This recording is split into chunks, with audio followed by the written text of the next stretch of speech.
Hello student, welcome in ghost chemistry classes. बेटा आज हम लोग unit 16 chemistry in everyday life के बारे में बात करेंगे बेटा। ठीक है, आइए कुछ पॉइंट हैं इसमें हम क्लियर करते हैं। बेटा सबसे पहला पॉइंट तो हमारा यही है कि इस यूनिट में हम किसके बारे में बात करेंगे। इस यूनिट में हम केमिस्ट्री के एप्लीकेशन की बात करेंगे। जो तीन इम्पॉर्टेंट और इंटरेस्टिंग एरियाज़ हैं वो कौन कौन सी हैं? Medicine, food material and cleaning agent. ठीक है, in this unit we shall learn the application of chemistry. Chemistry का एप्लीकेशन के बारे में बात करेंगे in three important and interesting areas, namely medicine के बारे में, ठीक है बेटा, फूड मटेरियल के बारे में, क्लीनिंग एजेंट के बारे में। फ़िलहाल आज के लेक्चर में हम आज मेडिसिन या ड्रग की बात कर सकते हैं। ठीक है, हम लोग बात करेंगे ड्रग एंड देयर क्लासिफिकेशन। ठीक है बेटा, आज हम लोग मेडिसिन के बारे में बात करने जा रहे हैं। आइए हम लोग बात करते हैं ड्रग एंड देयर क्लासिफिकेशन। ठीक है, आइए ड्रग को हम लोग एक्सप्लेन करते हैं।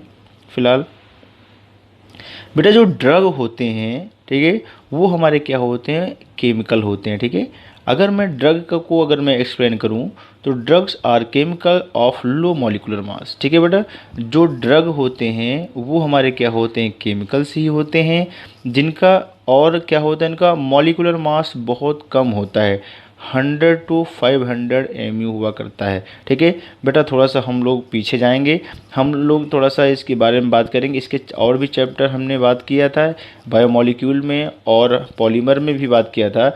अगर मैंने प्रोटीन की अगर मैंने मॉलिक्यूलर वेट की बात किया था तो 10,000 mu था बेटा। ठीक है, याद रखना।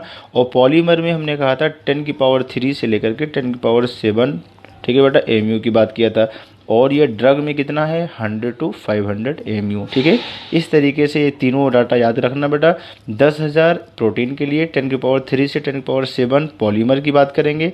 अब हम बात करेंगे ड्रग की। अगर बात किया जाए तो ड्रग में हमारा कौन आ जाएगा? 100 to क्या बेटा? 500 की बात करने जा रहे हैं हम लोग। ठीक, आइए हम लोग का बात करते हैं। These interact with micromolecular target and produce a biological response. ठीक है बेटा, जो ये ड्रग होती है वो इंटरेक्ट करती है माइक्रोमोलिकुलर टारगेट। ये माइक्रोमोलिकुलर टारगेट क्या होते हैं बेटा?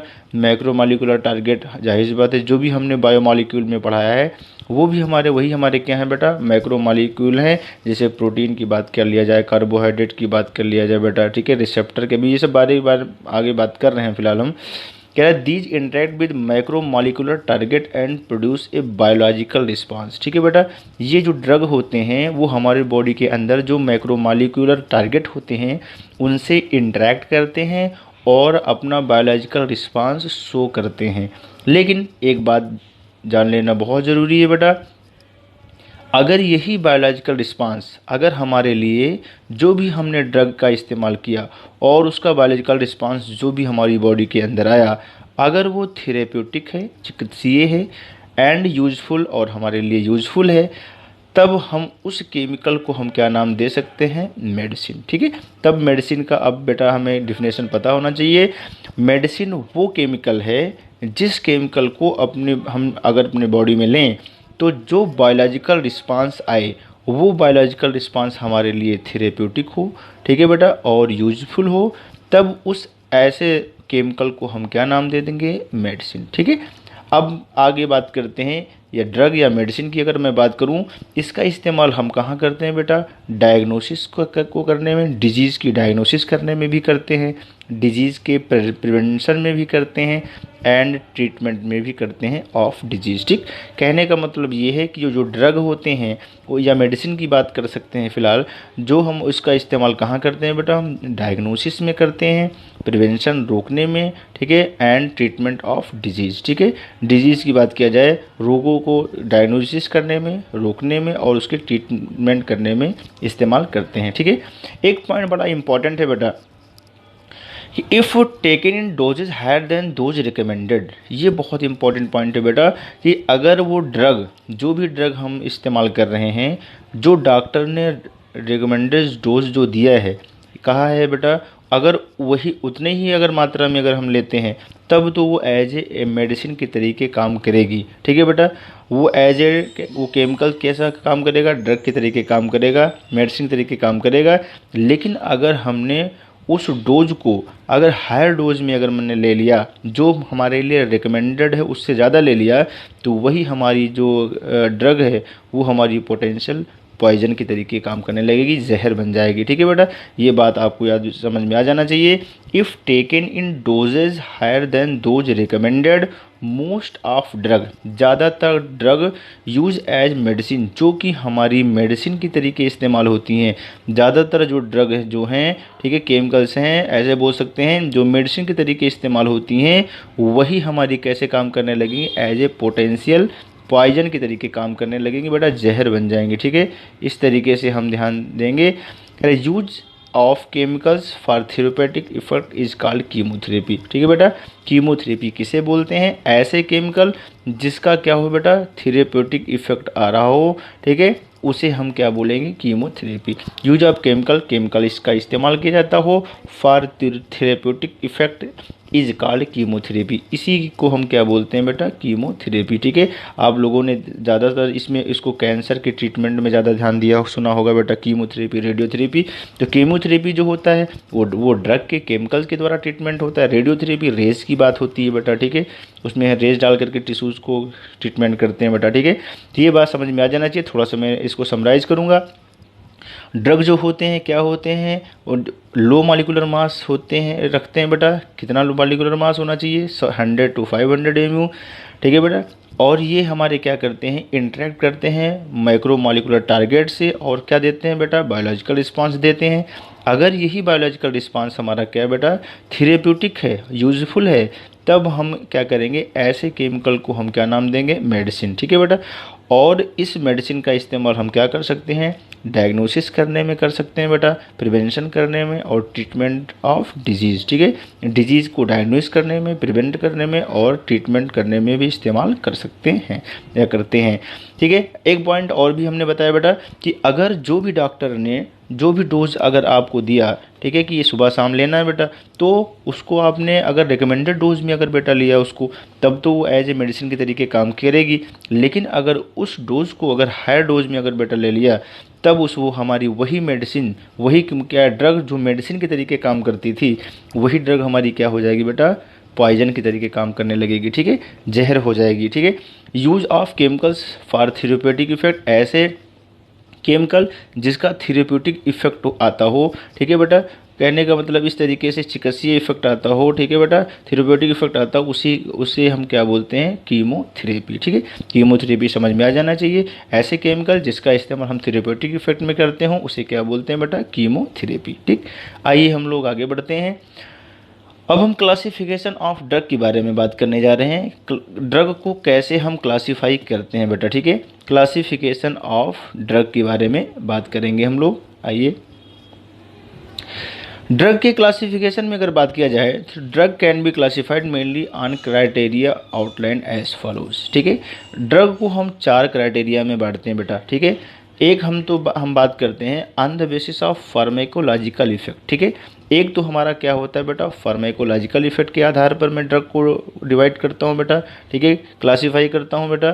ठीक है, उसके बाद on the basis of drug action. ठीक है, ये ड्रग हमारा कहाँ जा कर के कैसे काम करता है, उसके आधार पर भी हम इसको क्या करते हैं बेटा, क्लासीफाई करते हैं। और एक इफेक्ट हमारा और भी है on the basis of chemical structure. अगर मैं केमिकल स्ट्रक्चर के अगर आधार पर अगर मैं देखूं, तो केमिकल के स्ट्रक्चर के आधार पर भी हम क्या करते हैं, ड्रग को क्लासीफाई कर सकते हैं on the basis of molecular target. ठीक है, ये मॉलिक्यूलर टारगेट के आधार पर भी हम ड्रग को क्लासीफाई कर सकते हैं। तो कितने हुए बेटा, 4। ठीक, drug can B classified mainly on criteria outline. ठीक है, ये मेन जो क्राइटेरिया है उसके आधार पर हम क्या कर सकते हैं बेटा, ड्रग को क्लासीफाई कर सकते हैं। आइए हम लोग सबसे पहले बात करते हैं on the basis of pharmacological effect. अगर मैं फार्मेकोलॉजिकल इफेक्ट की अगर मैं बात करूं, तो फार्मेकोलॉजिकल इफेक्ट में सबसे पहला हमारा एनसीईआरटी में दिया गया बेटा फार्मेकोलॉजिकल इफेक्ट। ठीक है, फार्मेकोलॉजिकल इफेक्ट में अगर हम देखें तो in this classification is based on pharmacological effect of drug. ठीक है बेटा, ये हमारा क्या होता है, फार्मेकोलॉजिकल इफेक्ट ऑफ ड्रग के आधार पर हम क्या करते हैं, क्लासिफिकेशन करते हैं। इट इज़ यूजफुल फॉर, ये फॉर डॉक्टर, सबसे ज़्यादा इम्पॉर्टेंट पॉइंट ये बेटा, ऐसे क्वेश्चन पूछा जाएगा कि हमारे डॉक्टर के लिए सबसे बढ़िया क्लासिफिकेशन ड्रग का कौन सा है, तो आप क्या बात करोगे बेटा, फार्माकोलॉजिकल इफेक्ट, ठीक है। It is useful for doctor because it provide them the whole range of drug available for treatment of particular type of problem, ठीक है बेटा। जो भी प्रॉब्लम किसी को भी है तो उस प्रॉब्लम को ट्रीट करने के लिए जितनी भी ड्रग होती हैं सारी की सारी ड्रग इस क्लासिफिकेशन के अंतर्गत आ जाती हैं। तो it provide them the whole range of drug, ठीक है बेटा, ठीक है, जितनी भी हमारी ड्रग होती हैं available for treatment of particular type of problem, particular type of problem को ट्रीटमेंट करने के लिए जितनी भी ड्रग होती हैं वो सारी की सारी ड्रग हमारी फार्माकोलॉजिकल इफेक्ट की कैटेगरी में आ जाती हैं बेटा, ठीक है। फॉर एग्जांपल, अगर मैं एग्जांपल के बारे में अगर बात किया जाए तो analgesic have pain killing effect, ठीक है बेटा। एनाल्जेसिक इफेक्ट, एनाल्जेसिक ड्रग्स वो होती हैं जो हमारी क्या होती हैं बेटा, पेन किलिंग इफेक्ट रखती हैं, दर्द निवारक होती हैं बेटा। जो भी दर्द होता है हमारी बॉडी के अंदर, कैसा भी दर्द हो, अगर मैं एनाल्जेसिक अगर दवा अगर मेडिसिन अगर लेता हूँ तो हमारा पेन क्या हो जाता है, रिमूव हो जाता है। तो अब जितनी भी हमारी पेन रिमूविंग ड्रग होंगी वो सारी की सारी ड्रग किस कैटेगरी में आ जाएंगी, एनाल्जेसिक, ठीक। कोई बात कहना चाह रहा है कि एनाल्जेसिक हैव क्या है बेटा, पेन किलिंग इफेक्ट। और दूसरा हमारा क्या है बेटा, एंटीसेप्टिक। एंटीसेप्टिक हमारे वो होते हैं जो हमारे माइक्रो ऑर्गेनिज्म को के ग्रोथ को अरेस्ट कर देते हैं, रोक देते हैं, आर किल, या फिर क्या करते हैं बेटा, मार देते हैं, ठीक है। एंटीसेप्टिक वो होते हैं, एंटीसेप्टिक टाइप की जो ड्रग होती हैं वो सारी की सारी ड्रग जो होती हैं वो माइक्रो ऑर्गेनिज्म को, जो भी हमारे बॉडी के अंदर जो भी माइक्रो ऑर्गेनिज्म पनप रहा होगा या उसका एडवर्स इफेक्ट हमारे बॉडी में पड़ रहा होगा, एंटीसेप्टिक ड्रग लेने के बाद या एंटीसेप्टिक कोई भी क्रीम भी लेने के बाद, ठीक है बेटा, ऐसा कुछ भी हो सकता है, ठीक है। अगर मैं इस तरीके से अगर बात करूँ तो सॉरी, एंटीसेप्टिक जो भी हम इस्तेमाल करते हैं वो क्या करेगा बेटा, किल करेगा, ठीक है, मार देगा या arrest the growth of micro organism, ठीक है बेटा। माइक्रो ऑर्गेनिज्म की ग्रोथ को क्या कर देगा, रोक देगा या माइक्रो ऑर्गेनिज्म को ख़त्म कर देगा, ठीक है। जो कि हमारी किस में आती हैं बेटा, एंटीसेप्टिक की कैटेगरी में आ जाएंगी, ठीक। तो ध्यान दीजिएगा, फार्माकोलॉजिकल इफेक्ट हमारा, ठीक है बेटा, ड्रग का वो क्लासिफिकेशन है जिसके अंतर्गत जितनी भी दवाएं होती हैं किसी भी पार्टिकुलर प्रॉब्लम को ट्रीटमेंट करने की, सारी की सारी दवाएं इस क्लासिफिकेशन के अंतर्गत आ जाती हैं। इसी वजह से ये किसके लिए बहुत ज़्यादा यूजफुल होता है बेटा, डॉक्टर के लिए। जैसा कि एग्जाम्पल दिया गया, एनाल्जेसिक में पेन किलिंग इफेक्ट की ड्रग आ जाएंगी, एंटीसेप्टिक में kills and arrest the growth of micro organism, ठीक है। माइक्रो ऑर्गेनिज्म के रोक देते हैं या क्या करते हैं बेटा, उसको किल कर देती हैं, ठीक है। ये भी सारी ड्रग किस में आ जाएंगी, एंटीसेप्टिक में आ जाएंगी। आइए हम लोग बात करते हैं अब on the basis of drug action के आधार पर बेटा, ठीक है, कि वो जो ड्रग होती है वो कहाँ जा कर के कैसे काम करती है, ठीक है बेटा। इसके बारे में अगर हम बात करते हैं तो हम इसके क्लासिफिकेशन में आइए बात करते हैं। It is based on the action of drug on a particular biochemical process, ठीक है बेटा। कह रहा है ये हमारा बेस्ड होता है किसी भी ड्रग का किसी भी बायोकेमिकल प्रोसेस के लिए, ठीक है, किसी पार्टिकुलर बायोकेमिकल प्रोसेस के एक्शन के लिए जो ड्रग का इस्तेमाल करते हैं वो इस कैटेगरी में आएगा बेटा, ठीक है। ध्यान दीजिएगा, it is based on action of drug, drug का action on a particular biochemical process, ठीक है। बायोकेमिकल प्रोसेस के पार्टिकुलर बायोकेमिकल प्रोसेस के लिए, ठीक है, जो ड्रग जो होती है क्या कैसे एक्शन करती है, कैसे काम करती है, उसके बारे में हम बात करेंगे बेटा। ये सारी जो भी ड्रग होंगी ये कौन सी कैटेगरी में आएंगे, on the basis of drug action के आधार वाली कैटेगरी में आ जाएंगी। जैसे कि एग्जाम्पल की अगर बात किया जाए तो all anti histamines inhibit the action of compound histamine, ठीक है बेटा। जितनी भी हमारी एंटी हिस्टामिन होती हैं इनहिबिट कर देती हैं, रोक देती हैं एक्शन ऑफ कंपाउंड के एक्शन को, ठीक है। जैसे कि अगर बात किया जाए histamine which causes inflammation in the body, ठीक है। एंटी हिस्टामिन जो भी ड्रग होती हैं हमारी, ठीक है बेटा, वो हमारी क्या कर देती हैं, इनहिबिट कर देती हैं एक्शन ऑफ द कंपाउंड के एक्शन को क्या कर देती हैं, इनहिबिट कर देती हैं, ठीक है। जिससे कि वो कंपाउंड हमारा हिस्टामिन की सिक्रेशन को बढ़ा ना सके या हिस्टामिन के सिक्रेशन को ना करवा सके। ऑल हिस्टामिन्स, जितनी भी हिस्टामिन्स होती हैं, इनहिबिट रोक देती हैं the action of compound, compound के एक्शन को। अच्छा, ये हिस्टामिन करता क्या है बेटा? हिस्टामिन जो होता है हमारी बॉडी के अंदर, वो इन्फ्लामेशन इन द बॉडी, ठीक है, बॉडी में क्या कर देता है बेटा? इन्फ्लामेशन करवाता है। Histamine causes the inflammation in body, ठीक है बेटा। ये हिस्टामिन जो होता है वो हमारी बॉडी के अंदर क्या कर देता है बेटा? इन्फ्लेमेशन को क्रिएट करता है, स्वेलिंग हो जाती है। तो इस स्वेलिंग को ना हो तो ऐसे कंपाउंड जो हिस्टामिन के सिक्रेशन को बढ़ाते हों, वह ऐसे कंपाउंड को क्या कर देता है? एंटी हिस्टामिन जो ड्रग होती हैं वो उस कंपाउंड के एक्शन को क्या कर देती हैं? इनहिबिट कर देती हैं, ठीक है। There are various ways in which action of histamine can be block. कह रहे बहुत सारे तरीके हैं जिससे हम हिस्टामिन के सेक्रेशन को हम क्या कर सकते हैं बेटा? ब्लॉक कर सकते हैं, ठीक है, रोक सकते हैं, जिसके बारे में हम लोग आगे पढ़ेंगे। उसके बारे में कुछ बात करने की ज़्यादा ज़रूरत नहीं है। अब हम लोग बात करेंगे बेटा on the basis of chemical structure. Chemical structure के आधार पर भी हम ड्रग को डिवाइड कर सकते हैं, क्लासीफाई कर सकते हैं बेटा। इसको हम बात करेंगे, it is based on the chemical structure of drug, ठीक है बेटा। अगर मैं केमिकल स्ट्रक्चर ऑफ ड्रग के बारे में बात करूं तो हमारे बहुत सारे ड्रग होते हैं जिनका केमिकल स्ट्रक्चर में क्या होती है बेटा? सिमिलरिटी पाई जाती है। तो जितनी भी स्ट्रक्चरल सिमिलरिटी वाली जो ड्रग होती हैं वो सारी ड्रग को हम एक कैटेगरी में रख देते हैं बेटा, ठीक है। वही बात कहना चाह रहा है, it is based on chemical structure of drug, ठीक है। ये हमारा केमिकल स्ट्रक्चर के ड्रग के केमिकल स्ट्रक्चर के आधार पर हमने इसको डिवाइड किया गया है, ठीक है, यह कर चुके हैं हम। Drug classify in this way share common structural feature. बहुत इंपॉर्टेंट पॉइंट है बेटा। इस ड्रग को हम क्लासीफाई करते हैं इस तरीके से, ये हमारे क्या होता है, इनका जो स्ट्रक्चरल जो फीचर होता है वो हमारा क्या होता है बेटा? इनमें सब में क्या होता है बेटा? कॉमन होता है। And often have similar pharmacological activity. और ज़्यादातर जिनका स्ट्रक्चर सेम होता है उनकी जो फार्माकोलॉजिकल एक्टिविटी होती है वो हमारी क्या होती है? सेम होती है। फार्माकोलॉजिकल एक्टिविटी का मतलब ये हुआ कि जो भी ड्रग हमारी सिमिलर स्ट्रक्चर को शो करती हैं वो जनरली क्या कहते हैं, जिस एज ए ट्रीटमेंट के लिए जो भी ड्रग का इस्तेमाल होता हो, ठीक है बेटा, उसी में सारी की सारी सेम स्ट्रक्चरल फीचर वाली ड्रग काम आ जाती हैं, ऐसा बोल सकते हैं।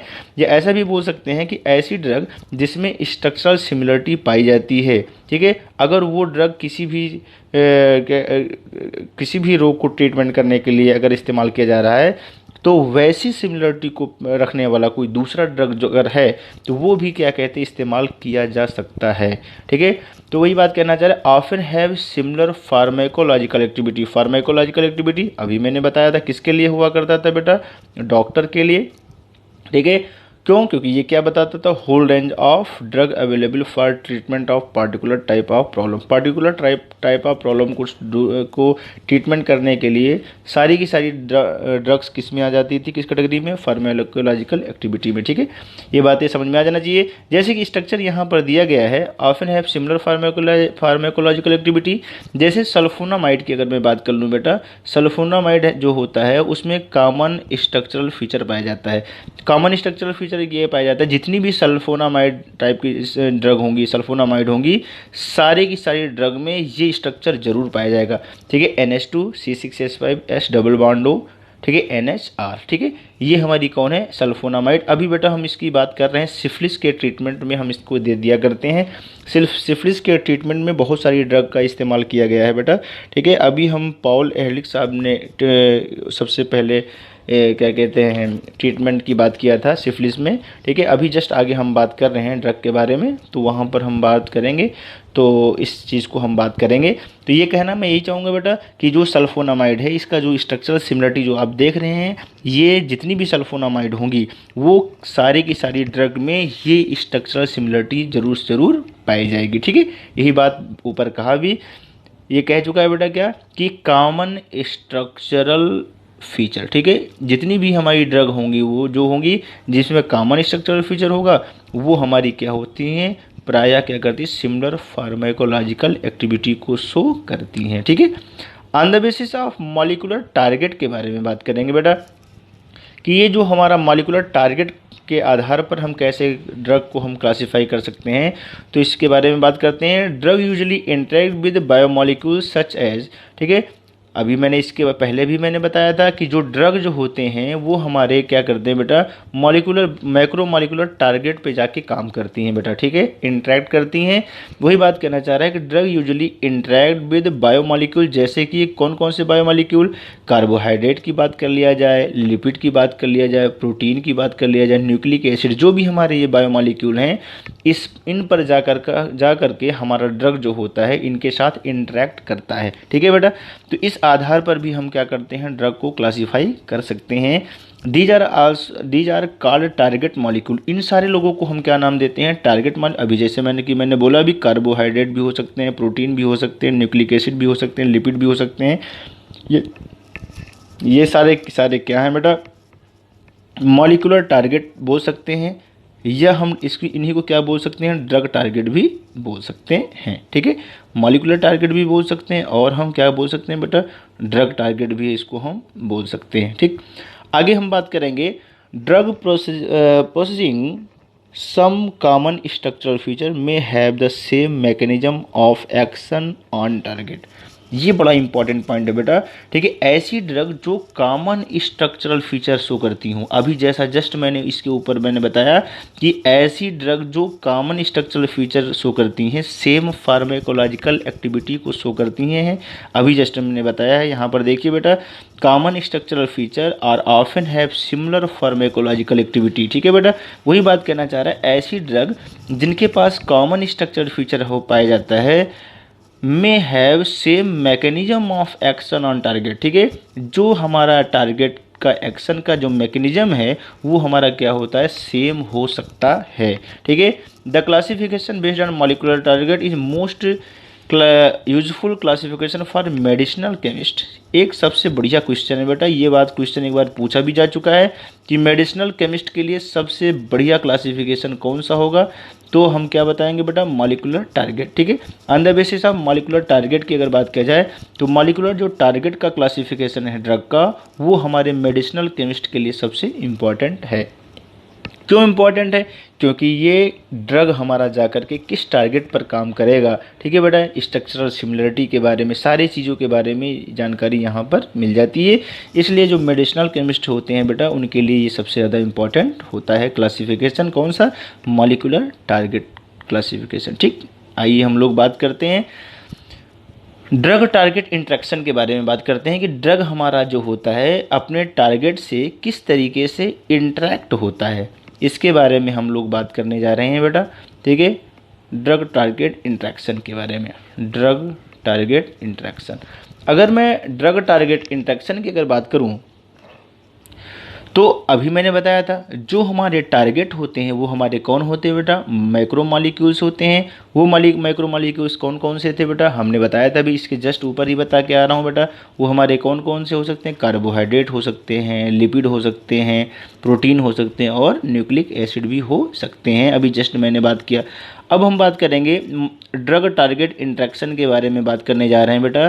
जो macro molecule of biological origin perform various function in body, जो मैक्रो मॉलिक्यूल जो होते हैं, ठीक है, बायोलॉजिकल ओरिजिन के जो होते हैं, बायोलॉजिकल मैक्रो मॉलिक्यूल की बात किया जाए, ठीक है, biological origin perform various function in body, हमारे बॉडी में बहुत सारे फंक्शन को परफॉर्म करते हैं। जैसे कि एग्जाम्पल की अगर बात किया जाए, जैसे कि हमारा जो मैक्रो मॉलिक्यूल, सबसे पहले मैक्रो मॉलिक्यूल की अगर बात किया जाए, प्रोटीन की बात किया जाए, प्रोटीन जो होता है वो हमारा जो होता है बेटा, एक रोल तो हमारी बायोलॉजिकल एक्टिविटी में बायोलॉजिकल कैटलिस्ट के तरीके काम करता है बेटा, ठीक है, जिसको हम क्या बोलते हैं, एंजाइम, ठीक है। और दूसरा जो होता है वो क्रूशियल होता है, वेरी इंपॉर्टेंट होता है, क्रूशियल मीन्स वेरी इंपॉर्टेंट है फॉर कम्युनिकेशन सिस्टम। एक अगर मैं मैक्रो मॉलिक्यूल प्रोटीन की बात करूं तो ये अपना क्या करता है, रोल परफॉर्म करता है एज ए बायोलॉजिकल कैटलिस्ट के तरीके, ठीक है। वो बायोलॉजिकल कैटलिस्ट को हमने क्या नाम दिया बेटा, एंजाइम नाम दिया, ठीक है।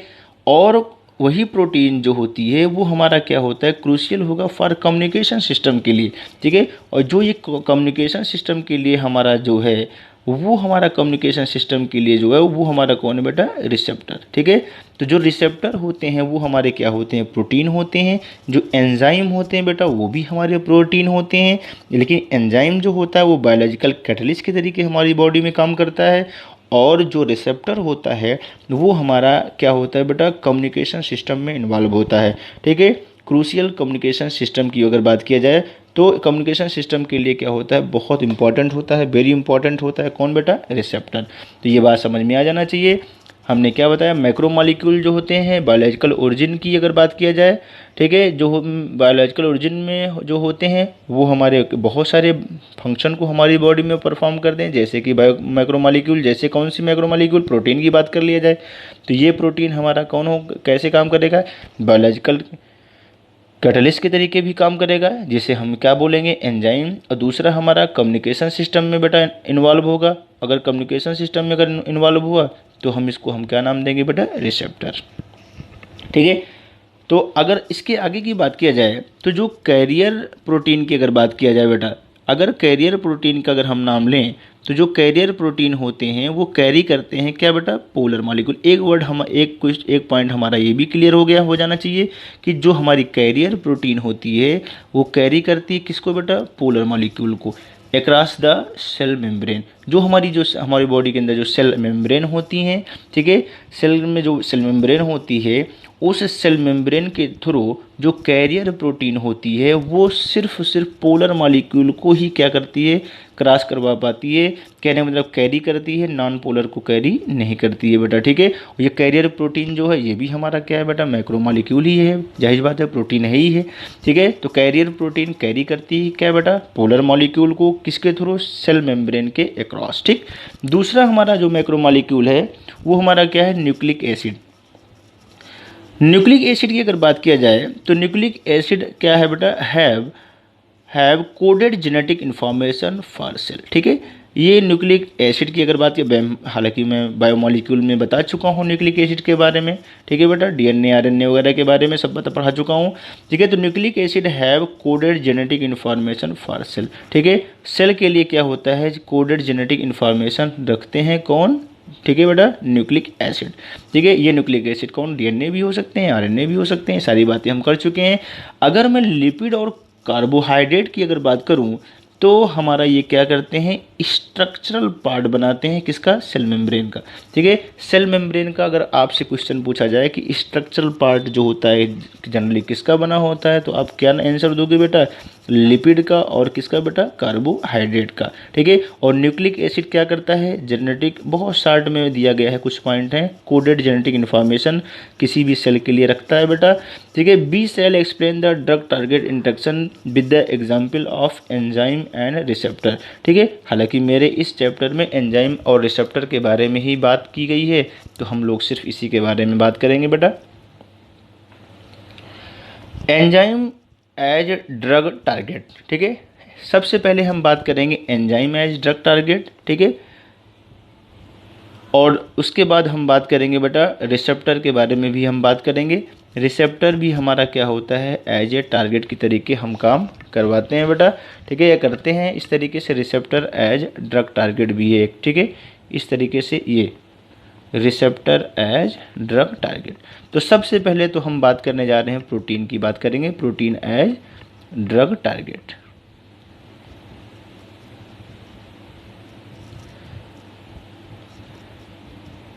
Sorry, enzyme as drug target. Enzyme हमारी प्रोटीन ही है फिलहाल, इसमें कोई दिक्कत नहीं बेटा। सबसे पहले हम बात करेंगे कैटालाइटिक एक्शन ऑफ एंजाइम। ठीक है, अभी मैंने बताया प्रोटीन जो होते हैं बायो कैटलिस्ट, एंजाइम होते हैं कम्युनिकेशन के लिए रिसेप्टर। तो जो हमारा बायो कैटलिस्ट है एंजाइम, उसके बारे में हम बात कर रहे हैं, एंजाइम एज ड्रग टारगेट। ठीक, कैटालाइटिक एक्शन की अगर बात किया जाए ऑफ एंजाइम, ठीक है, ये एंजाइम हमारा किस तरीके से कैटालाइटिक एक्शन को परफॉर्म करता है। यानी हम ऐसे बात कर सकते हैं कि जो एंजाइम होता है वो प्रोटीन का बना होता है और ये एज ए कैटलिस्ट के तरीके कैसे काम करता है। ठीक है, उसके बारे में हम बात करने जा रहे हैं बेटा। ठीक है, आइए हम लोग थोड़ा सा पॉइंट देखते हैं। सबसे पहले पॉइंट तो यही एक क्वेश्चन पूछा जाता है बेटा कि जो हमारी ये एंजाइम होती है बेटा, ये एंजाइम हमारी कैसे एज ए कैटलिस्ट के तरीके काम करती है बेटा। तो ये बात थोड़ा सा ध्यान देना ज़रूरी है। कह रहा है कि कैटालाइटिक एक्टिविटी जो एंजाइम जो होती है दो तरीके से फंक्शन को परफॉर्म करती है बेटा। किस तरीके से? दो तरीके से। वो दो तरीका क्या है? सबसे पहले बात करेंगे in their catalytic activity enzyme perform two major function. Enzyme के दो मेजर फंक्शन होते हैं, ठीक है। एक तो फंक्शन ये होता है कि वो हमारे सबस्ट्रेट को क्या करता है बेटा? होल्ड अप करता है। और दूसरा जो हमारे एंजाइम का जो वर्क होता है, ठीक है बेटा, वो मेजर जो फंक्शन होता है वो हमारा होता है टू प्रोवाइड फंक्शनल ग्रुप, ठीक है। इस तरीके से हम बात करते हैं। सबसे पहले हम बात करेंगे, मेरी बातें समझ में आ जाना चाहिए, कैटालाइटिक एक्टिविटी जो होती है एंजाइम जो परफॉर्म करती है दो तरीके से फंक्शन काम करती है। कैटलिस्ट के तरीके काम करने में दो तरीके से परफॉर्म करती है मेजर फंक्शन में।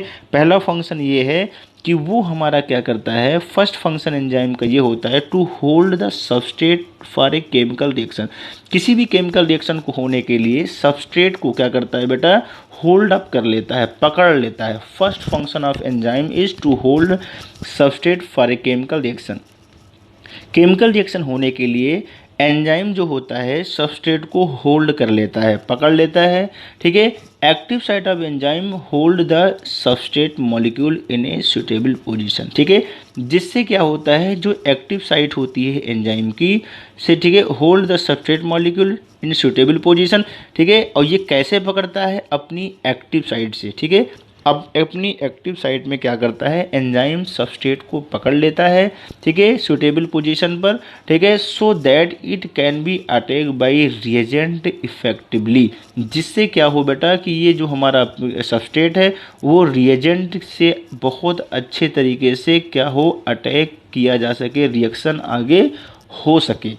तो पहला फंक्शन समझ में आ जाना चाहिए। एंजाइम का पहला फंक्शन बेटा ये है कि वो सबस्ट्रेट को अपने एक्टिव साइट से क्या करता है, सुटेबल पोजीशन से क्या करेगा, होल्ड अप कर लेगा। जिससे जो भी रिएजेंट हमारा सबस्ट्रेट से रिएक्शन करना चाह रहा है, ठीक है, वो अच्छे से रिएजेंट हमारा सबस्ट्रेट से अटैक हो सके, रिएक्शन आगे बढ़ सके, ठीक है। यहाँ आप देख सकते हैं बेटा, देखिए ये हमारा कौन है बेटा, सबस्ट्रेट है, ठीक है। इस तरीके से ये हमारा सबस्ट्रेट है, ये हमारी एंजाइम है, ठीक है। एंजाइम का काम क्या है, देखिए येलो कलर का इस तरीके से दिख रहा होगा बेटा, ये हमारा कौन है बेटा, एक्टिव साइट। ये एक्टिव साइट हमारा जो होता है, ये एंजाइम इस सबस्ट्रेट को क्या करेगा बेटा, इस एक्टिव साइट में इस तरीके से होल्ड अप कर लेगा। और जब होल्ड अप कर लेगा तो ये हमारा क्या होगा, ये सबस्ट्रेट हमारा इस तरीके से एक जगह पर फिक्स हो जाएगा। और जब हमारा ये सबस्ट्रेट जो है फिक्स हो जाएगा बेटा, तो हमारा जो रिएजेंट होगा वो हमारा रिएजेंट इस सबस्ट्रेट से अच्छे से रिएक्शन कर सकेगा, ठीक है। सबसे पहले केस में एंजाइम दिखाया गया फिगर में, फिर सबस्ट्रेट है, दूसरी सी क्या दिया, एंजाइम होल्डिंग सबस्ट्रेट, ठीक है। इसका मतलब ये हुआ कि अब ये एंजाइम हमारा इस सबस्ट्रेट को, ठीक है बेटा, ये हमारा क्या है, सबस्ट्रेट है बेटा, और ये हमारी कौन है, एंजाइम, ठीक है। ये हमारा कौन है, सबस्ट्रेट है, ये हमारी क्या है, एंजाइम। तो ये एंजाइम सबस्ट्रेट कॉम्प्लेक्स का फॉर्मेशन होता है। आइए हम लोग थोड़ा सा रीडिंग लगा लेते हैं। क्या कह रहा है, substrate bind to the active site of enzyme. Substrate जो होता है एक्टिव एंजाइम के एक्टिव साइट से बाइंड अप हो जाता है।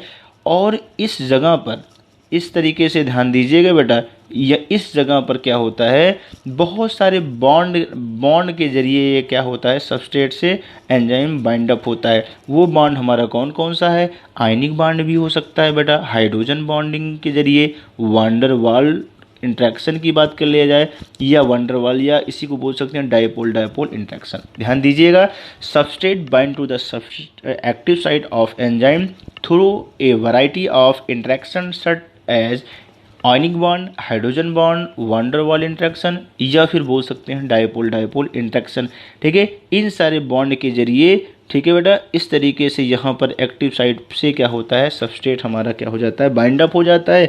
जिससे कि सबस्ट्रेट हमारा, ठीक है बेटा, रिएजेंट से अच्छे से अटैक किया जा सके, ठीक है। यहाँ पर फिलहाल दी गई active site of enzyme A है सबस्ट्रेट, ठीक है बेटा। ये सब चीज़ें हम बात कर ही चुके हैं, इसमें कुछ करने की ज़रूरत नहीं है। Substrate bind in active site of enzyme. पहला फंक्शन समझ में आ जाना चाहिए। पहला फंक्शन यही था कि ये क्या करता है, सबस्ट्रेट को होल्ड अप कर लेता है वैरायटी ऑफ फोर्स के द्वारा, ionic bond, van der Waals force of attraction या dipole dipole interaction, hydrogen bonding के जरिए। ठीक।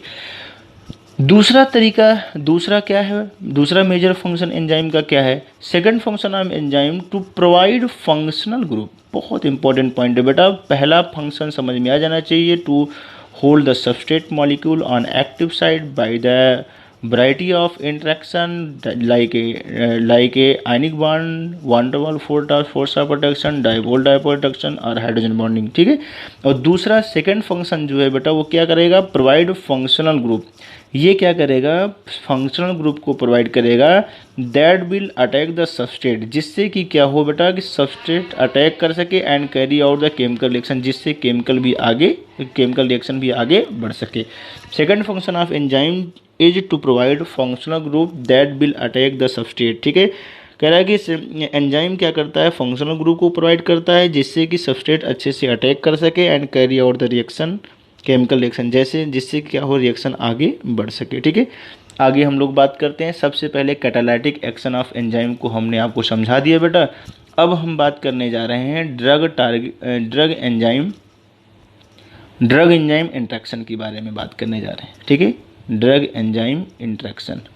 ठीक है। ड्रग जो होता है वो एंजाइम से कैसे इंटरेक्ट होती है उसके बारे में हम लोग बात करेंगे, कैसे इस तरीके से हमारा ड्रग आकर के एंजाइम से, ठीक है बेटा, या टारगेट मॉलिक्यूल से ऐसे बोल सकते हैं, किस तरीके से इंटरेक्ट करता है उसके बारे में बात करेंगे। एक पॉइंट इसमें यह है बेटा कि drug inhibit any of the above mention activity of enzyme. ठीक है बेटा, जो भी अभी हमने इससे ऊपर बात किया कि इस तरीके से एंजाइम जो होता है हमारा क्या करता है बेटा, सबस्ट्रेट को होल्ड अप करेगा, फंक्शनल ग्रुप प्रोवाइड करेगा। यानी कि जो ड्रग होता है, जो अलग से हम इस तरीके से इनगल्फ करते हैं बेटा, लेते हैं ड्रग जो लेते हैं, देखिए वो सब क्या करता है, जितनी भी एक्टिविटी मैंने अभी ऊपर बताया उस सारी एक्टिविटी को क्या करता है बेटा, इनहिबिट कर देता है। ठीक है। तो drug inhibit any of the above mention activity of enzyme. Enzyme की जो भी एक्टिविटी अभी हमने बताया, to hold the substrate and functional group provide, यही दो मेन फंक्शन था। इस फंक्शन को क्या कर देता है, ड्रग जो होता है वो इनहिबिट कर देता है बेटा। क्या कर देता है, इनहिबिट कर देता है, इनहिबिट कर देगा। This can block the binding site of enzyme. ये क्या करेगा बेटा, ये एंजाइम की एक्टिव साइट को क्या कर देगा, बाइंडिंग साइट को ब्लॉक कर देगा and prevent the binding of substrate, और सबस्ट्रेट को बाइंड अप होने से रोक देगा। Or can inhibit the activity, catalytic activity of enzyme, या खुले वर्डों में बोल सकते हैं इनहिबिट कर देगा, रोक देगा कैटालाइटिक एक्टिविटी ऑफ एंजाइम। ठीक है। ऐसे ड्रग को हम क्या नाम देते हैं, एंजाइम इनहिबिटर। ऐसे ड्रग को हम क्या नाम देते हैं बेटा, एंजाइम इनहिबिटर। एंजाइम इनहिबिटर समझ में आ जाना चाहिए। एंजाइम इनहिबिटर वो होते हैं जो हमारे एंजाइम की जो भी एक्टिविटी होती है, जो उसका जो मेन रोल होता है, जो मेजर फंक्शन होता है, उसको इनहिबिट कर देता है और हमारे एंजाइम को, ठीक है बेटा, सबस्ट्रेट से बाइंड होने से क्या करता है, रोकता है और ब्लॉक कर देगा। यानी कि हम ये बात कह सकते हैं अल्टीमेटली कि inhibit the catalytic activity of enzyme. Enzyme की कैटालाइटिक एक्टिविटी को क्या कर देगा बेटा, इनहिबिट कर देगा। ऐसे ड्रग को हम क्या नाम देंगे बेटा, एंजाइम इनहिबिटर। ठीक है। इस ऐसे ड्रग को हम क्या नाम देंगे, ठीक है, such drugs are called enzyme inhibitor. अच्छा, ये जो एंजाइम इनहिबिटर जो होते हैं ये किस तरीके से काम करते हैं बेटा, तो उसके ये दो तरीके से, इनके काम करने का दो तरीका है। एक तरीका तो ये है कि सीधा सीधा क्या होता है बेटा, ये कंपटीशन करते हैं। ठीक है। सबस्ट्रेट से क्या कर देते हैं बेटा, कंपटीशन करते हैं, इसलिए इनको हम कॉम्पिटिटिव इनहिबिटर बोल सकते हैं। सामने से वार करते हैं, समझ लीजिए। और दूसरा जो होता है हमारा क्या होता है बेटा, नॉन कॉम्पिटिटिव इनहिबिटर की बात करेंगे। नॉन कॉम्पिटिटिव इनहिबिटर में हमारा क्या होता है उसके बारे में भी हम बात करने जा रहे हैं। नॉन कॉम्पिटिटिव इनहिबिटर में अगर बात किया जाए, एक होगा हमारा क्या बेटा, नॉन कॉम्पिटिटिव इनहिबिटर। ठीक है। और दूसरा हमारा क्या होता है, कॉम्पिटिटिव, ऐसे बोल सकते हैं। ये हमारा कौन है बेटा, drug and substrate competing for active site. ध्यान दीजिएगा, पहले हम बात करते हैं, पहले इधर देखिएगा बेटा, यहाँ पर ध्यान दीजिए। तो जो ये हमारा एंजाइम है, सबसे पहले हम पहले वाले की बात कर रहे हैं, drug inhibit the interaction of substrate on active site of enzyme in two different ways. ठीक है, दो भिन्न भिन्न तरीके से ये एज ए कम्पिटिटिव इनहिबिटर के तरीके, सॉरी इनहिबिटर की, एंजाइम इनहिबिटर के तरीके, दो तरीके से काम करते हैं, एक कम्पिटिटिव इनहिबिटर, एक non competitive inhibitor. Competitive inhibitor में अगर हम बात करें, तो कॉम्पिटिटिव इनहिबिटर में अगर हम बात करें बेटा, तो सबसे पहले कॉम्पिटिटिव इनहिबिटर में क्या होता है, यहाँ पर फिगर से ही पहले समझ लीजिए बेटा, यहाँ पर ध्यान दीजिए। ठीक है, ये जो हमारी एंजाइम है जो कि आपको दिख रही है बेटा, ठीक है, ये हमारी क्या है बेटा, एंजाइम है, और ये हमारी क्या है बेटा, एक्टिव साइट है। ठीक है, और ये हमारा जो है इस तरीके से पिंक जो दिख रहा है, ये हमारा क्या है बेटा, सबस्ट्रेट, और ये हमारा जो है बेटा, ये हमारी कौन है, एक ग्रीन कलर की जो दिख रही है वो क्या है बेटा, ड्रग। ठीक, तो हम क्या करते हैं, ये जैसे ही हम क्या करते हैं बेटा, ड्रग को इनगल्फ करते हैं या लेते हैं, ठीक है, अपनी बॉडी में, तब ये ड्रग जो होता है वो सबस्ट्रेट से क्या करता है बेटा, कंपटीशन करता है, और कंपटीशन करेगा किसके लिए, एक्टिव साइट के लिए। ठीक है, यानी कि ड्रग कहेगा कि हम एक्टिव साइट पर ऐड होंगे, सबस्ट्रेट कहेगा हम एक्टिव साइट पर ऐड होंगे। लेकिन अगर ड्रग का कंसंट्रेशन जैसा कि दो दिखाया गया है, दो ग्रीन कलर के दिखाए गए हैं बेटा, एक ये एक ये, ठीक है, तो इसका मतलब ये हुआ कि कंपटीशन में ड्रग क्या कर गया बेटा, जीत गया। ठीक है, तो अब ये क्या होगा, सबस्ट्रेट एंजाइम से ना जुड़ करके कौन जुड़ रहा है बेटा, इस तरीके से अगर देखा जाए तो ये हमारा ड्रग जुड़ रहा है। तो ड्रग जुड़ने से क्या होगा बेटा, ये हमारी क्या होगी बेटा, ये सबस्ट्रेट हमारा एंजाइम से रिएक्शन नहीं कर पाया। वही बात कह रहा है, drug and substrate competing for active site of enzyme. ठीक है, और इस वजह से क्या होगा, एंजाइम ड्रग कॉम्प्लेक्स का फॉर्मेशन बन जाएगा, ना कि एंजाइम सबस्ट्रेट कॉम्प्लेक्स। ठीक है, और ड्रग ये क्या कर देगा, ये ड्रग जो होगा वो ब्लॉक कर देगा एक्टिव साइट ऑफ एंजाइम। ठीक है, ये हमारा जो ड्रग होगा वो हमारा एंजाइम के एक्टिव साइट को क्या कर देगा बेटा, ब्लॉक कर देगा, और ब्लॉक करने के बाद हमारा क्या होगा, ये इस तरीके से अगर ब्लॉक कर दिया, तो ब्लॉक करने के बाद हमारा ये सबस्ट्रेट हमारी एंजाइम से ऐड नहीं हो पाएगा। ठीक है, इसे बोलेंगे कॉम्पिटिटिव इनहिबिटर, यानी कि ड्रग ने सबस्ट्रेट से सामने से आकर के वार किया, यानी कि कॉम्पिटिशन किया, और कॉम्पिटिशन में जीता ड्रग, तो ड्रग क्या किया, एक्टिव साइट पर ऐड अप हो गया, जिससे कि सबस्ट्रेट हमारा क्या हुआ बेटा, ये ऐड नहीं हो पाया, और ये हमारा ड्रग क्या हो गया, ऐड हो गया। ठीक, इस तरीके से आइए हम लोग थोड़ा रीडिंग लगा लेते हैं। Drug compete with natural substrate, drug जो होता है वो नेचुरल सबस्ट्रेट से क्या करेगा, कंपटीशन करेगा for their attachment on active side of enzyme, enzyme के एक्टिव साइड से। ठीक है बेटा, क्या करेगा, कम्पीट करेगा। Such drug are called competitive inhibitor, ऐसे ड्रग को हम क्या नाम देते हैं, कॉम्पिटिटिव इनहिबिटर नाम देते हैं। ठीक है, दूसरा अगर हम बात किया जाए बेटा, तो दूसरा हमारा कौन है, इस तरीके से बात कर सकते हैं, नॉन कॉम्पिटिटिव इनहिबिटर, जो कि हमने दिखा दिया बेटा, ये हमारा क्या है बेटा, non competitive inhibitor. Non competitive inhibitor changes the active site of enzyme after binding at allosteric site. ये बड़ा इंपॉर्टेंट पॉइंट है, एलोस्टेरिक साइट। ठीक है, ये एलोस्टेरिक साइट क्या है हम आपको बताते हैं बेटा। देखो इधर, इसमें आइए फिगर से ही पहले हम लोग समझ लेते हैं।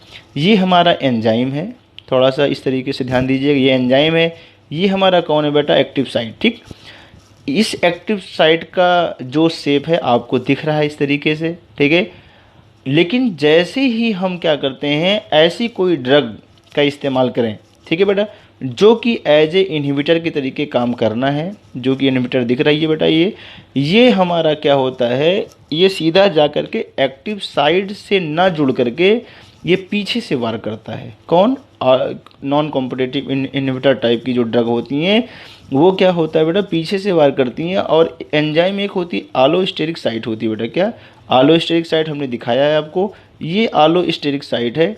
अगर मैं एलोस्टेरिक साइट की अगर मैं बात करूं, तो एलोस्टेरिक साइट में अगर हम बात करें, तो एलोस्टेरिक साइट में क्या होगा बेटा, ये पीछे से जाकर के हमारा इनहिबिटर जाकर के ऐड हो जाएगा।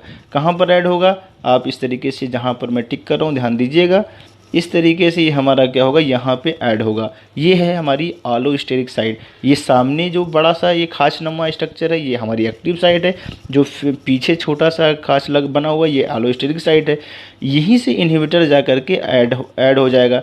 और जैसे ही इनहिबिटर हमारा क्या होगा, क्या कर लेगा बेटा, इनहिबिटर ऑक्युपाइंग द आलोस्टेरिक साइट। जैसे ही इनहिबिटर ये हमारे आलोस्टेरिक साइट को क्या कर लेगा, ऑक्युपाई कर लेगा, आप देख रहे होंगे एक्टिव साइट का जो शेप होगा वो हमारा क्या हो जाएगा, चेंज हो जाएगा। ठीक है, शेप ऑफ एक्टिव साइट क्या हो जाएगा बेटा, चेंज हो जाएगा। और चेंज होने से अब हमारा जो सबस्ट्रेट होगा वो इस एक्टिव साइट पर बाइंड अप नहीं हो पाएगा, जो कि हमने इससे पहले वाले में ये पिंक कलर का जो दिखाया है मैंने, इस तरीके से जो भी है। ठीक है, ये सबस्ट्रेट अब हमारे अपने एक्टिव साइट को ये इस जगह पर क्या होगा बेटा, ये इस जगह को ये पहचान नहीं पाएगा कि ये एक्टिव साइट है। क्यों? क्योंकि उसका शेप क्या हुआ, चेंज हो गया। और इस वजह से ये क्या होगा, हमारा सबस्ट्रेट अब हमारे एक्टिव एंजाइम के एक्टिव साइट से बाइंड अप नहीं हो पाएगा, जिससे कि हमारा क्या होगा, इस तरीके से रिएक्शन आगे बढ़ नहीं पाएगी। तो एज ए ये इनहिबिटर के तरीके काम कर दिया। ठीक है, तो नीचे लिखा भी हुआ है, non competitive inhibitor changes the active site of enzyme after binding at allosteric site. जैसे ही आलोस्टेरिक साइट पर हमारा ये इनहिबिटर बाइंड अप होगा, वैसे एक्टिव साइट का शेप क्या हो जाएगा, चेंज हो जाएगा, जिससे हमारी रिएक्शन क्या हो जाएगी, आगे बढ़ नहीं पाएगी। आइए हम लोग थोड़ा सा बात कर ही लेते हैं। Some drug do not bind to the enzyme's active site. दूसरे नंबर की हम बात कर रहे हैं बेटा। ठीक है, कुछ ड्रग ऐसी भी होती हैं जो कि हमारे एक्टिव साइट से बाइंड अप नहीं होती हैं। These bind to the different site of enzyme. ये हमारी एंजाइम की डिफरेंट साइट से बाइंड अप होती हैं, डिफरेंट साइट ऑफ एंजाइम। ठीक है, इस साइट को हम क्या बोलते हैं, आलोस्टेरिक साइट। ठीक है बेटा, this binding of inhibitor at allosteric site changes the shape of active site in such a way the substrate can not recognize it. ठीक है, जिससे क्या होगा बेटा, सबस्ट्रेट जो होगा वो रिकॉग्नाइज नहीं कर पाएगा। ना कर पाने की वजह से हमारा सबस्ट्रेट हमारे क्या कहते हैं, एंजाइम के एक्टिव साइट से बाइंड अप नहीं हो पाएगा। If the bond form between an enzyme and inhibitor is strong covalent bond. अगर हमारा कह रहा है बेटा कि अगर ये बॉन्ड जो बना हुआ है, अगर ये एंजाइम और इनहिबिटर के बीच में अगर स्ट्रॉन्ग कोवैलेंट अगर बॉन्ड अगर बन गया बेटा, ठीक है, तब क्या होगा, थोड़ा सा ध्यान दीजिएगा। ठीक है, क्या बोला बेटा, if the bond formed between enzyme and inhibitor is a very strong covalent bond and cannot be broken। और अगर ये हमारा क्या हो बेटा, ये ब्रेक ना हो, अगर ना हो, अगर नहीं होगा तो क्या होगा बेटा, then enzyme is block permanently. तब हमारी जो एंजाइम होगी वो परमानेंटली क्या हो जाएगी बेटा, ब्लॉक हो जाएगी। ठीक है, तब हमारी क्या करना पड़ेगा, the body then degrade the enzyme inhibitor complex. तब हमारी बॉडी के अंदर अगर इस तरीके से एंजाइम हमारी ब्लॉक हो गई तो हमारी बॉडी जो होती है ये कैपेबल होती है कि इसको तोड़ फोड़ देगी। ठीक है, डिग्रेड कर देगी बेटा एंजाइम इनहिबिटर कॉम्प्लेक्स को and synthesise the new enzyme. और ये क्या करेगी, हमारी बॉडी न्यू एंजाइम की सिंथेसिस कर देगी। ठीक है, इस तरीके। हाँ बेटा, अब हम लोग बात करेंगे रिसेप्टर एज ड्रग टारगेट।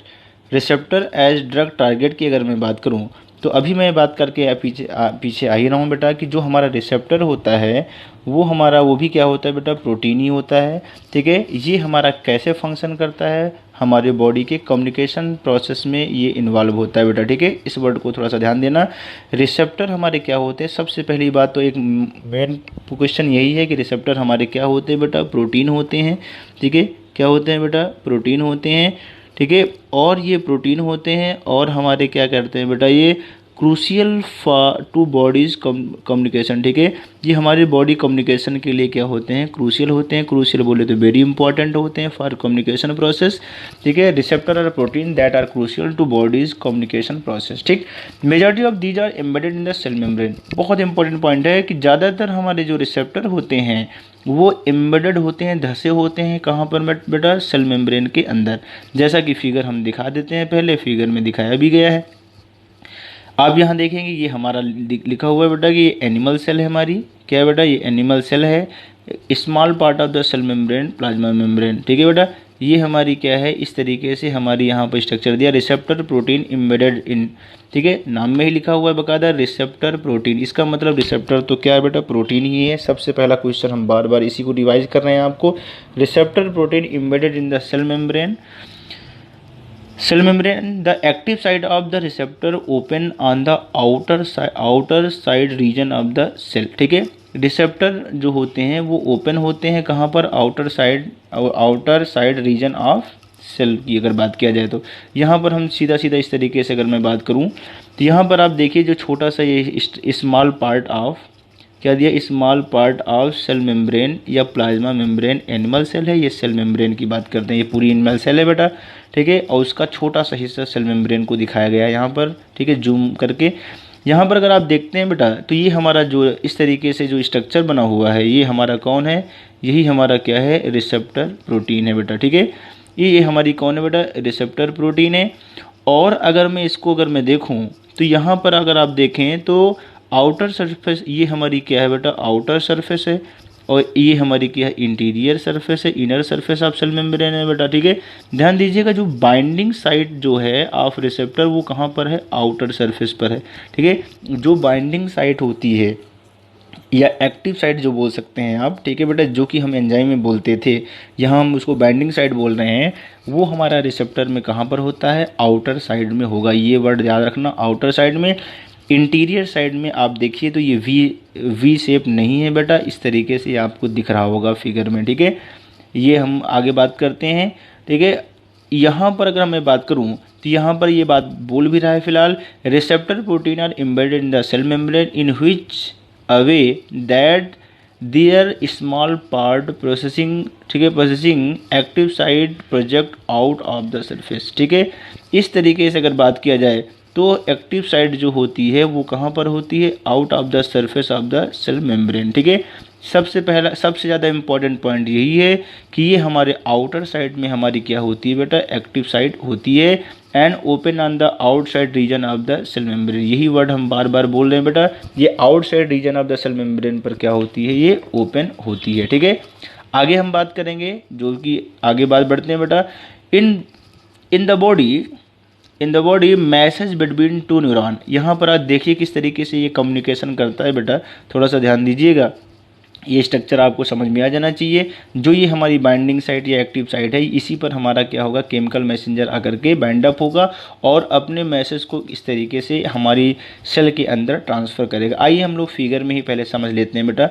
सबसे पहले ये लिखा हुआ है कि receptor receiving chemical messenger, chemical messenger को रिसेप्टर हमारा पहले रिसीव करेगा, और जैसे ही ये केमिकल मैसेंजर को रिसीव करेगा ये shape of the receptor change, ठीक है बेटा। जैसे ही मैसेंजर अटैच करेगा एक्टिव साइड से, वैसे ही हमारे रिसेप्टर का शेप जो होता है वो हमारा क्या हो जाएगा, चेंज हो जाएगा, और ये मैसेज हमारा क्या हो जाएगा, ट्रांसफ़र हो जाएगा। और तीसरा क्या है, receptor regain the surface structure, ठीक है। ये हमारा जो होगा वो हमारा इस तरीके से जो स्ट्रक्चर होगा वो हमारा क्या होगा, फिर से दोबारा रिसेप्टर अपने शेप को क्या कर लेगा बेटा, रिगेन कर लेगा after removing the chemical messenger, ठीक है। आइए हम लोग फिगर से समझते हैं। ये हमारी इंटीरियर सरफेस है बेटा, ठीक है। थोड़ा सा इस तरीके से हम लोग बात करते हैं जिससे कि अच्छे से दिख जाए, यस, ठीक है। अगर मैं यहाँ पर देखूँ बेटा तो ध्यान दीजिएगा, यहाँ पर आउटर सरफेस ये है हमारी, इस तरीके से outer surface of cell membrane है, ठीक है। और ये हमारी क्या है बेटा, इंटीरियर सरफेस है, ठीक। अगर हम बात करें तो ये केमिकल मैसेंजर जो है हमारा आएगा और इस बाइंडिंग साइड से हमारा ऐड होगा। ऐड होने के बाद ये इंड्यूस फिट थ्योरी होती है, अभी हम थोड़ा सा बात करेंगे, फिलहाल आप लोगों ने पढ़ा भी होगा बायोलॉजी में भी, ठीक है। सेल मेम्ब्रेन से इस तरीके से केमिकल मैसेंजर आकर के ऐड अप होगा। जैसे ही ये बाइंडिंग साइड से ये केमिकल मैसेंजर हमारा क्या होगा, मैसेज लेकर के आया होगा, जैसे ही ये कि हमारा बाइंडिंग साइड से ये ऐड होगा, जो भी ये मैसेज लेकर आया होगा हमारी सेल के अंदर क्या होगा, ये मैसेज हमारा क्या हो जाएगा, ट्रांसफ़र हो जाएगा, ठीक है। ये मैसेज हमारा क्या होगा, इस तरीके से हमारा क्या मैसेज क्या हो जाएगा बेटा, ये ट्रांसफ़र हो जाएगा, जो कि आपको दिख रहा है ये मैसेज ट्रांसफ़र का तरीका, ठीक है। और जैसे मैसेज ट्रांसफ़र हो जाएगा फिर उसके बाद नेक्स्ट स्टेप में क्या होगा, ये हमारा जो मैसेंजर है, ये मैसेंजर फिर से अपनी जगह अपनी क्या होगा बेटा, क्या होगा, ये अलग हो जाएगा हमारी एक बाइंडिंग साइड से, और ये जो बाइंडिंग साइट का जो शेप जो चेंज हुआ था, आप देखिए पहले वी शेप था, उसके बाद फिर इस तरीके से हमारा शेप चेंज हुआ, ठीक है, बाइंडिंग साइड का, फिर दोबारा साइड का जो चेंज वो शेप था वो हमारा क्या हो गया, रिगेन कर लिया। इस तरीके से यानी हम ये बात कह सकते हैं कि जब हमारा केमिकल मैसेंजर हमारे रिसेप्टर से जुड़ता है, जुड़ने के बाद जो केमिकल मैसेंजर जो भी मैसेज लेकर के आया रहता है वो सेल के अंदर बिना प्रवेश किए हुए ही मैसेज को क्या कर देता है, ट्रांसफ़र करवा देता है, और फिर से दोबारा क्या हो जाता है, हमारा रिसेप्टर अपनी साइज़ को क्या कर लेता है बेटा, रिगेन कर लेता है। ठीक है, इस तरीके से हम इसको अच्छे से इस तरीके से क्लियर कर दिया बेटा। आइए हम लोग थोड़ा सा इसकी रीजनिंग भी लगा लेते हैं। इन the body message between two neuron, याद रखना बेटा, ठीक है, दो न्यूरॉन के बीच में मैसेज या फिर न्यूरॉन और मसल के बीच में जो कम्युनिकेशन होता है वो थ्रू क्या होता है बेटा, सर्टेन केमिकल, कुछ केमिकल्स होते हैं उस केमिकल के थ्रू बातचीत चलती है, किसके बीच में, दो न्यूरॉन के बीच में या न्यूरॉन और मसल के बीच में। ध्यान दीजिएगा, हमारी बॉडी के अंदर बेटा दो न्यूरॉन के बीच में या एक न्यूरॉन, या ऐसे बोल सकते हैं न्यूरॉन एंड मसल्स के बीच में जो कम्युनिकेशन होता है वो थ्रू किसके होता है बेटा, केमिकल्स के थ्रू होते हैं। These chemicals known as chemical messenger, ऐसे केमिकल को हम क्या नाम देते हैं, केमिकल मैसेंजर नाम देते हैं। Are received at the binding site of receptor protein, जैसा कि अभी मैंने बताया रिसेप्टर प्रोटीन से ये हमारे केमिकल मैसेंजर जो होते हैं वो बाइंड अप हो जाते हैं। बाइंड अप होने के बाद क्या हो जाते हैं बेटा, to accommodate a messenger shape of the receptor side change, जैसे ही हमारा मैसेंजर अकोमोडेट होता है यानी कि बाइंडिंग साइट पर आकर के जुड़ता है, ठीक है बेटा, जैसे ही मैसेंजर हमारा अकोमोडेशन में आ जाता है यानी कि जुड़ जाता है, वैसे ही जुड़ना ही होता है, इसका शेप क्या हो जाता है बेटा, क्या हो जाता है, शेप चेंज हो जाता है। ठीक है, ये रिसेप्टर का जो शेप होता है वो क्या हो जाता है बेटा, वो चेंज हो जाता है। This bring about the transfer of message into the cell, बहुत इंपॉर्टेंट पॉइंट है, इस जैसे ही शेप चेंज होगा वैसे ही मैसेज क्या हो जाता है, हमारे सेल के अंदर क्या हो जाता है बेटा, ट्रांसफ़र हो जाता है। इस वजह से मैं एक वर्ड में थोड़ा सा इस तरीके से चेंज भी करूँगा इसको, ठीक है बेटा। एक वर्ड बड़ा ही इंपॉर्टेंट है बेटा कि केमिकल मैसेंजर, सॉरी, ठीक है, केमिकल मैसेंजर जो होते हैं वो क्या करते हैं बेटा, give message to the cell, ये हमारी सेल को मैसेज देते हैं विदाउट इंटरिंग द सेल। ठीक है, ये केमिकल जो मैसेंजर होते हैं वो केमिकल मैसेंजर हमारी सेल को क्या कर देते हैं बेटा, मैसेज प्रोवाइड करते हैं, मैसेज भेज देते हैं, लेकिन सेल के अंदर प्रवेश नहीं करते हैं। ये बहुत इंपॉर्टेंट पॉइंट है, ध्यान दीजिएगा। यानी कि हम फिर से इसको समराइज करेंगे छोटे से पैराग्राफ को कि हमारा जो मैसेज जो ट्रांसफ़र होता है दो न्यूरॉन के बीच में, या ऐसे बोल सकते हैं न्यूरॉन या मसल्स के बीच में कम्युनिकेशन होता है, किसके थ्रू होता है, केमिकल्स के थ्रू होते हैं, और ये केमिकल्स को हम क्या नाम देते हैं, केमिकल मैसेंजर नाम देते हैं बेटा। ठीक है, और जैसे ही केमिकल मैसेंजर अपनी बाइंडिंग साइट से अकोमोडेट होता है, जुड़ता है, वैसे ही इसका रिसेप्टर का शेप क्या हो जाता है बेटा, चेंज हो जाता है, जो कि आपको दिख रहा है। और ये हमारा क्या होता है, मैसेज जो होता है क्या हो जाता है, ट्रांसफ़र हो जाता है बेटा। ठीक है, फिर उसके बाद क्या होता है बेटा, ये हमारा केमिकल मैसेंजर फिर से दोबारा वहाँ से क्या हो जाता है बेटा, अलग हो जाता है, और रिसेप्टर का की जो साइट होती है वो फिर से दोबारा क्या हो जाती है, रिगेन हो जाती है। ठीक है, इस तरीके से हम ये बात कह सकते हैं कि जो केमिकल मैसेंजर मैसेज लेकर के आया होता है वो हमारे सेल के अंदर मैसेज को प्रोवाइड कर देता है बिना सेल के अंदर एंट्री किए हुए। ठीक है, आइए आगे बात करते हैं। There are a large number of different receptor in the body, बहुत सारे नंबर में हमारे बॉडी के अंदर रिसेप्टर पाए जाते हैं that interact with different chemical messenger, जो कि डिफरेंट केमिकल मैसेंजर से क्या करते हैं बेटा, इंटरेक्ट करते हैं। ठीक है, अगर मैं बात करूँ दीज रिसेप्टर शो सिलेक्टिविटी, ये रिसेप्टर क्या शो करते हैं, ये बड़ा इंपॉर्टेंट पॉइंट है, selectivity for one chemical messenger over the other because their binding site are different shape, structure and amino acid composition. अगर मैं बात करूं बेटा तो ये बात बड़ी ही इंपॉर्टेंट है, थोड़ा सा ध्यान दीजिएगा। इसमें हम क्या कहना चाह रहे हैं कि रिसेप्टर शो सेलेक्टिविटी, रिसेप्टर के अंदर क्या पाई जाती है बेटा, सेलेक्टिविटी पाई जाती है। सेलेक्टिविटी का मतलब क्या है, पार्टिकुलर केमिकल मैसेंजर केवल पार्टिकुलर बाइंडिंग साइट से ही एड अप हो सकता है, ठीक है। या ये वर्ड का इस्तेमाल हम कर सकते हैं, वन केमिकल मैसेंजर, ठीक है, क्या करेगा बेटा, selectivity for one chemical messenger over other because binding site have different. Yes, question शुरू हो गया। पहला ऑप्शन सेफ, दूसरा ऑप्शन स्ट्रक्चर, तीसरा ऑप्शन अमीनो एसिड कंपोजिशन, ठीक है। ये बात आपको समझ में आ जाना चाहिए। ऐसे क्वेश्चन भी पूछेगा कि पार्टिकुलर रिसेप्टर जो होता है बेटा, पार्टिकुलर जो रिसेप्टर होता है पार्टिकुलर केमिकल मैसेंजर के लिए क्या होता है बेटा, सेलेक्टिव होता है। इसका रीजन क्या है, तो रीजन क्या बताओगे, ये बताओगे कि जो बाइंडिंग साइट का जो शेप होता है वो अलग होता है, स्ट्रक्चर भी अलग होता है, और जिस अमाइनो यार प्रोटीन ही तो है ना, ये रिसेप्टर प्रोटीन ही तो है, और प्रोटीन किससे बने होते हैं, अमाइनो एसिड से बने होते हैं, ठीक है। तो अमाइनो एसिड कंपोजिशन भी क्या होता है, अलग अलग होता है, ठीक। आइए हम लोग बात करते हैं drug that bind to the receptor site that inhibit the its natural function called antagonist. ये भी क्वेश्चन पूछा जाता है, पूछा भी गया है कि ऐसी ड्रग जो कि क्या होती है, रिसेप्टर साइट से क्या होती है, बाइंड होती है और नेचुरल फंक्शन को क्या कर दे, अगर क्या कर दे, इनहिबिट कर दे, तो ऐसे ड्रग को हम क्या नाम देंगे, एंटागोनिस्ट। समझ में आ गई बात, कि drug that bind two receptor site, ऐसी ड्रग जो रिसेप्टर साइट से बाइंड अप हो और नेचुरल फंक्शन जो हो रहा हो उसको क्या कर दे, इनहिबिट कर दे, ठीक है। ऐसी ड्रग को हम क्या नाम देंगे, एंटागोनिस्ट, ठीक। These are useful when blocking of message is required. ये हमारी क्या होती है, यूजफुल तब होती है जब हमें क्या करना होता है, मैसेज को क्या करना होता है, ब्लॉक करना होता है, यानी कि मैसेज ट्रांसफ़र ना हो, उसके लिए हम क्या, कौन सी ड्रग का इस्तेमाल करेंगे, एंटागोनिस्ट, ठीक। लेकिन कभी कभी क्या होता है बेटा कि हमारे बॉडी फंक्शन जो हो रही है वो इनहिबिट पहले से होती है, यानी कि जो हमारा नेचुरल फंक्शन वो काम नहीं करता है, तो हम ड्रग का इस्तेमाल करते हैं जो कि हमारे केमिकल मैसेंजर से मिमिक्री शो करता है।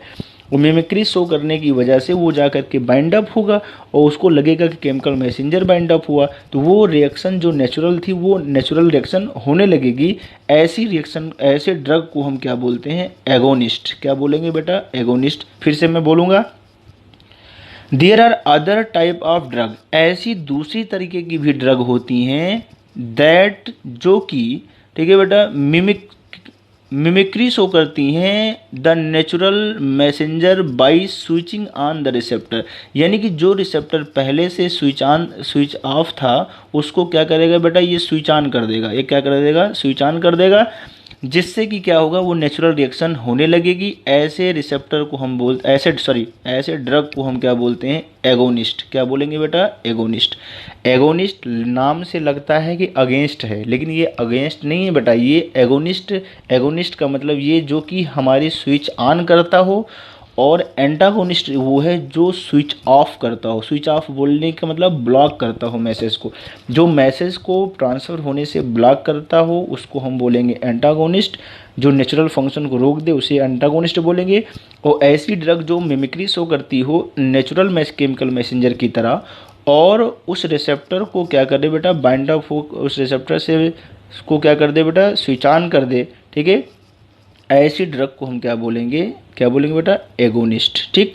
और पहली वाली क्या थी, एंटागोनिस्ट, ठीक। आगे हम बात करने जा रहे हैं, अगर हम बात करें there are useful when there is lack of natural chemical. Yes, मैंने पहले बोल दिया बेटा, ठीक है। ये हमारा यूजफुल इसलिए होता है, कौन, एगोनिस्ट, कि जब हमारी lake of natural chemical messenger, ठीक है, हमारे नेचुरल केमिकल मैसेंजर की क्या हो बेटा, कमी हो, लेक हो, कमी हो, तब हम क्या करते हैं, एगोनिस्ट टाइप की ड्रग का इस्तेमाल करते हैं। Lake of chemical, natural chemical, ठीक है, नेचुरल केमिकल, ठीक है। नेचुरल केमिकल की अगर हमारी कमी होगी तब हम क्या करेंगे, कौन सी ड्रग का इस्तेमाल करेंगे, ऐसी ड्रग जो हमारे लिए एगोनिस्ट की तरीके काम करती हो, यानी कि स्विच ऑन करवाती हो, और स्विच ऑफ हो जहाँ पर हमें नेचुरल फंक्शन को रोकना हो बेटा, ठीक है। इस तरीके से हम बात कर सकते हैं, ठीक।